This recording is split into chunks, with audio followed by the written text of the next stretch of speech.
ఇదే వంశీని అరెస్ట్ చేసేటప్పుడు సిఐ అన్నాడట, నేను 1.5 సంవత్సరంలో రిటైర్ అయిపోతాను అని చెప్పి. రిటైర్ అయిపోయినా కూడా సప్త సముద్రాల అవతల ఉన్నా కూడా మొత్తం అందరినీ కూడా పిలిపిస్తామని చెప్పి కూడా ఈ సందర్భంగా చెప్తా ఉన్నా. చట్టం ముందు నిలబడేట్టుగా చేస్తాం, బట్టలు ఊడదీస్తాం, న్యాయం జరిగేట్టుగా చేస్తాం అని ప్రతి ఒక్కరికి కూడా తెలియజేస్తా ఉన్నాం. ఈ మాదిరిగా అన్యాయం చేయడం మొదలు పెడితే మాత్రం ఖచ్చితంగా ప్రజలు దేవుడు ఇద్దరు కూడా వీళ్ళను శిక్షించే కార్యక్రమం ఖచ్చితంగా జరుగుతుందని చెప్పి సందర్భంగా మరొక్కసారి వీళ్ళందరికీ కూడా చెప్తా ఉన్నాం. అన్యాయంలో భాగస్వాములు కావద్దండి, మీ టోపీ మీద ఉన్న సింహాలను గౌరవించండి, వాటికి సెల్యూట్ కొట్టండి, మీ వ్యక్తిత్వాన్ని కాపాడుకోండి అని చెప్పి ఈ ప్రతి అధికారికి కూడా ఈ సందర్భంగా తెలియజేస్తా ఉన్నాం. సెలెక్టివ్గా కొంతమంది లీడర్స్ని టార్గెట్ చేసి అరెస్ట్ చేస్తూ ఉన్నారు. దాన్ని ఎట్లా చూస్తారు? మన పేరుని కానీ ఇవాళ ఉంచి ఇటీవల కొంతమంది అరెస్ట్ నంది సురేష్ ఇట్లా దాన్ని ఎలా చూడాలి? ప్రజాస్వామ్యం కూలిపోతా ఉంది అని చెప్పడానికి ఇవన్నీ నిదర్శనాలు.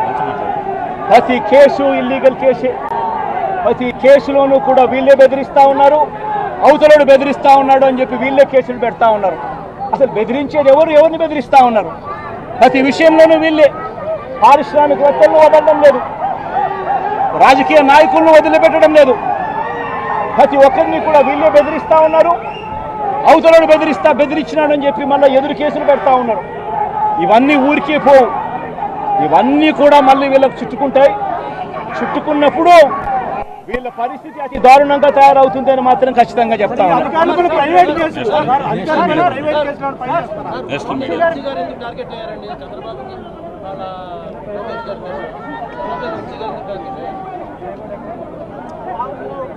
వంశీని ఎందుకు టార్గెట్ చేస్తా ఉన్నారు అనేది చంద్రబాబు నాయుడు గారికి వంశీని చూస్తే తన సామాజిక వర్గం నుంచి ఒక వ్యక్తి ఎదుగుతున్నాడు, చంద్రబాబు నాయుడు గారి కన్నా గ్లామరస్గా ఉన్నాడు, లోకేష్ గారి కన్నా గ్లామరస్గా ఉన్నాడు, ఒక మనిషి ఎదుగుతున్నాడు అని అంటే తట్టుకోలేడు తన సామాజిక వర్గంలోనే. అందుకనే కొడాలి నేను చూసినా ఆ మనిషికి జీర్ణించుకోలేని ఆక్రోశము, వంశీని చూసినా కూడా జీర్ణించుకోలేని ఆక్రోశము. ఎందుకంటే చంద్రబాబు నాయుడు గారి కన్నా చక్కగా ఉంటారు కాబట్టి వీళ్ళిద్దరు. అవినాష్ కూడా పాపం ఎప్పుడో ఒకసారి టార్గెట్ అవుతాడు, ఎందుకంటే లోకేష్ కన్నా చక్కగా ఉన్నాడు కాబట్టి. ఇది చంద్రబాబు నాయుడు గారి మనస్తత్వం. ఆయన కొడుకు ఆ సామాజిక వర్గంలో వాళ్ళు మాత్రమే లీడర్లు. వాళ్ళకి ఎవరైనా పొరపాటున వాళ్ళకు అనుకూలంగా లేకపోతే సామాజిక వర్గం నుంచి వాళ్ళని వెలేయడము. ఇది చంద్రబాబు నాయుడు గారు, రామోజీరావు, ఆంధ్రజ్యోతి రాధాకృష్ణ, TV5 వీళ్ళు ముగ్గురు. నిజంగా ఇది ఒక మాఫియా రాజ్యం.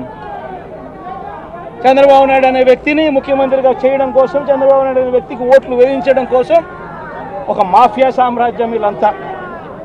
ఆ మాఫియా సామ్రాజ్యంలో ఎవరైనా చంద్రబాబు నాయుడు గారికి వ్యతిరేకంగా వాళ్ళ సామాజిక వర్గంలో ఈ అవినాష్ కానీ, నాని కానీ, వంశీ కానీ ఇలాంటి వాళ్ళు ఎవరైనా నిలబడితే, పాప మా శంకర్రావు కానీ, మా బ్రహ్మనాయుడు కానీ ఇటువంటి వాళ్ళు ఎవరైనా నిలబడితే అంతే, వాళ్ళ సామాజిక వర్గంలో తప్పు పుట్టారు, వాళ్ళ అన్యాయస్తులు అని వాళ్ళ మీద తప్పుడు కేసులు పెట్టడం, వాళ్ళ మీద ఇల్లీగల్ అరెస్ట్ చేయించడం, వాళ్ళ మీద బురద జల్లడం, వాళ్ళని ట్రోల్ చేయించడము,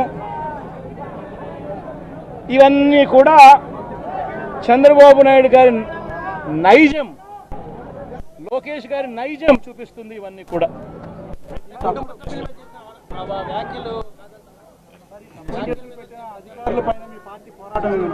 ఇన్ఫాక్ట్ ఫ్యూ వర్డ్స్